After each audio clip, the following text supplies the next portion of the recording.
Bismillahirrahmanirrahim. Assalamu alaikum to my all dear students. This is your lecture number 16, chapter Homeostasis by Ms. Zainab Abdul Ghaffar.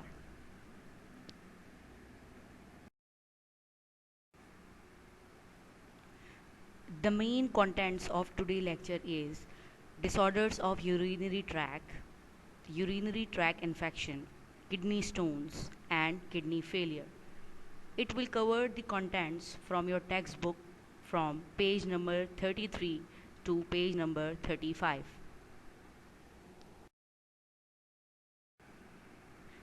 Disorders of urinary tract basically a urinary tract infection, that is also called UTI.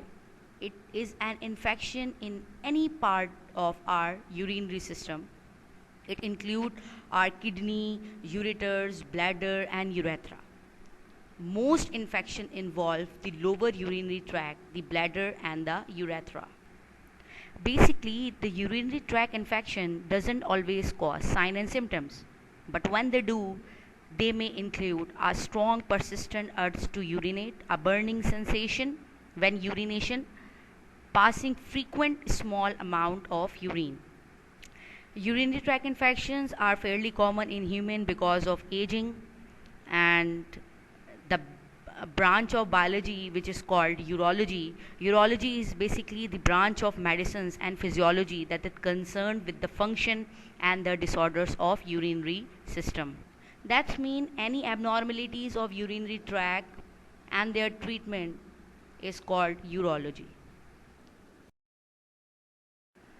Now, the urinary tract infection.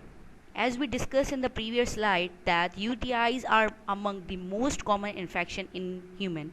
One of the main cause of the UTI is aging. The UTI is more common in women, 50 times more common in women as compared to the men. In general, the higher risk in women is mostly due to the shortness of the female urethra, which is 1.5 inches, but the man has 8 inches urethra. That's why the bacteria from the fecal matter at the anal opening can be easily transferred to the opening of the urethra in the female as compared to in the male. So we are going to divide the UTIs on the basis of site or position, that is urethritis, cystitis and pyelonephritis. Number 1, urethritis. Urethritis is basically the inflammation of the urethra. Urethra is the tube that carries urine from the bladder to outside the body. Pain with urination is the main symptoms of urethritis. It is basically due to the infection by bacteria. Number 2, cystitis. Cystitis is an inflammation of the bladder, is the urinary bladder. Inflammation is where the part of our body become irritated, red or swollen. In most cases, the cause of the cystitis is a urinary tract infection. It is because when bacteria enter into the bladder or urethra and begins to multiply. So that is the main cause of cystitis. Number 3, uronephritis. It is basically the inflammation of the kidney, typically due to again bacterial infection. The symptoms may include nausea, burning with urination and frequent urination. The complication may include pus around the kidney or kidney failure. So students, as you see, most of the UTIs are caused by bacteria, but some are also caused by fungi, and in rare cases it is also caused by viruses as well. So students, here are the list of some urinary tract infection caused by bacteria. Number 1, E. coli bacteria, that is mainly caused our UTI. Proteus, that is also cause UTI. Klebsiella pneumonia, again UTI. Neisseria gonorrhea, that will cause urethritis or gonorrhea. What is gonorrhea? Gonorrhea is basically a sexually transmitted infection. It is basically cause infertility and other health disease. Infertility means inability to have children. Next, Treponema pallidum, that is caused syphilis. Syphilis is again bacterial infection. It is usually spread by sexual contact. This disease starts as a painless sore. The syphilis spreads from person to person via a skin or mucous membrane contact with these sores.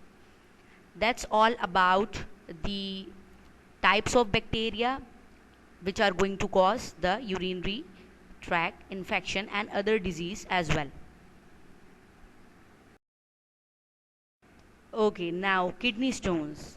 Kidney stones are basically a hard deposit made up of minerals and salts that form inside in our kidney. They may be small as a grain of sand or as large as a golf ball. So basically the accumulation of clumps of material damage the inner lining of the kidney. The condition of having stone in the kidney is called nephrolithiasis. There are many causes of having kidney stone, like because of diet, excess body weight, some medical conditions, and certain supplements and medications are among that may cause the kidney stone. Basically, kidney stones can affect any part of our urinary tract from our kidney to our bladder. Often stones form when the urine become concentrated, allowing minerals to crystallize and stick together. So, dear students, passing kidney stones can be quite painful, but the stones usually cause no permanent damage if we have recognized in a timely. Depending on our situation, you may need nothing more than to take pain medication and drink a lot of water to pass a kidney stone. In other instances, for example, is if a stone become lodged in the urinary tract are associated with a urinary infection or cause complication, surgery may be needed. So kidney stones may be caused by increased calcium level in the blood. When increased calcium level in the blood, it is called hypercalcemia. When there is increased calcium level in the blood, it may turns to increase the high calcium level in the urine as well, that are called hypercalciuria. When there is increased oxalate level in the urine, that is called hyperoxaluria. So students, the second two condition, hypercalciuria and hyperoxaluria, causes 70% of kidney stone in patients. 10% of the kidney stone can be caused by increase the amount of uric acid in the blood, that is called hyperuricemia. So students, remember one thing, dietary factors are the main factor that are going to form the kidney stone in our kidney. Like high doses of vitamin D can increase the concentration of calcium and oxalate in the urine that formed many types of kidney stone like hypercalciuria and hyperoxaluria. So the patient need to control their diet as well, and continuous state of dehydration. Treatment of kidney stone.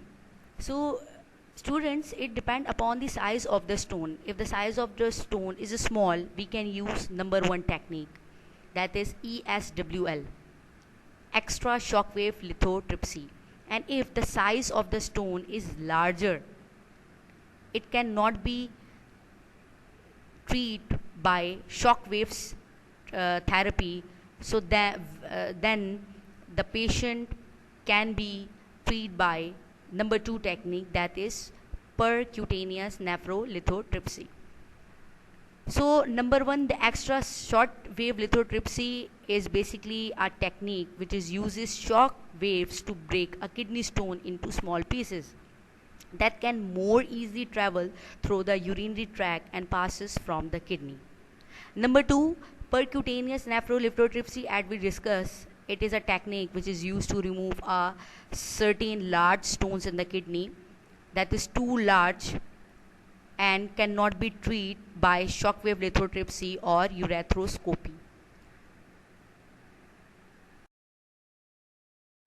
Now students, as you saw in the diagram, it is a technique that is called extra shockwave lithotripsy. It is basically involve the administration of series of shock waves generated by a machine called lithotripter.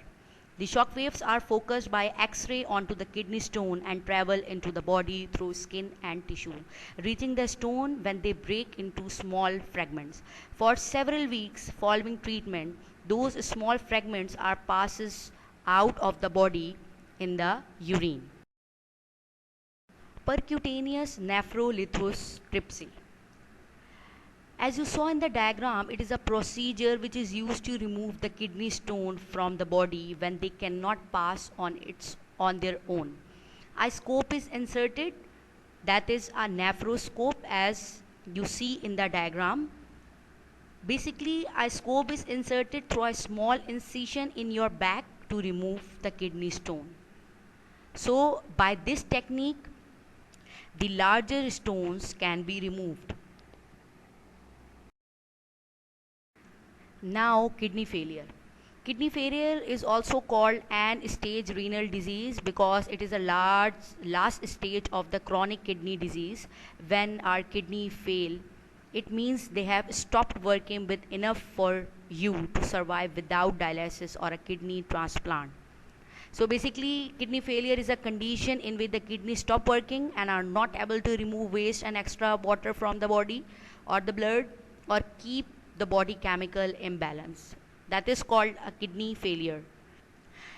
So on the basis of period of time, we have divided the kidney failure into two types: chronic renal failure and acute renal failure. What do you mean by chronic renal failure? Basically, it is a gradual loss of kidney function when kidney filter waste and excess fluid loss the function slowly and progressively, that called chronic renal failure. That may be caused by any bacterial infection, any nephritis, that is the inflammation in the glomeruli, and because of extra high blood pressure, and yes, because of diabetes mellitus, the chronic renal failure may also occur. The main symptoms of the chronic renal failure may include nausea, vomiting, loss of appetite, fatigue and weakness, sleep problem, decrease mental sharpness, persist itching in the urinary tract, and shortness of breath if the fluid build up in the lungs.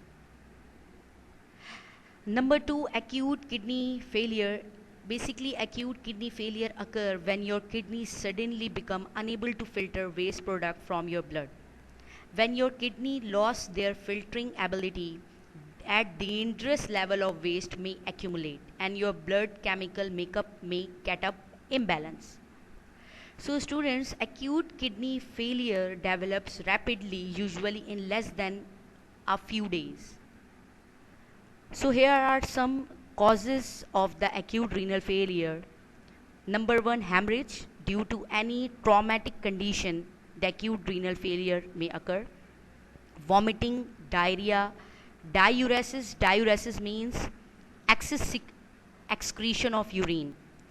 Then sweating and obstruction of ureter, bladder or urethra because of any kidney stone, and several nephritis may also called acute renal failure. That's all about the today lecture. Okay, now students, you have to do the assignment as well. First listen the lecture carefully and then do the 3 questions. Number 1, difference between ESWL and PCNL. Enlist the number 2, enlist the causes of the chronic and acute renal failure, and number 3, why UTI is more common in women as compared to men. Hopefully it's all clear now. That's all from my side. Thank you and Allah Hafiz.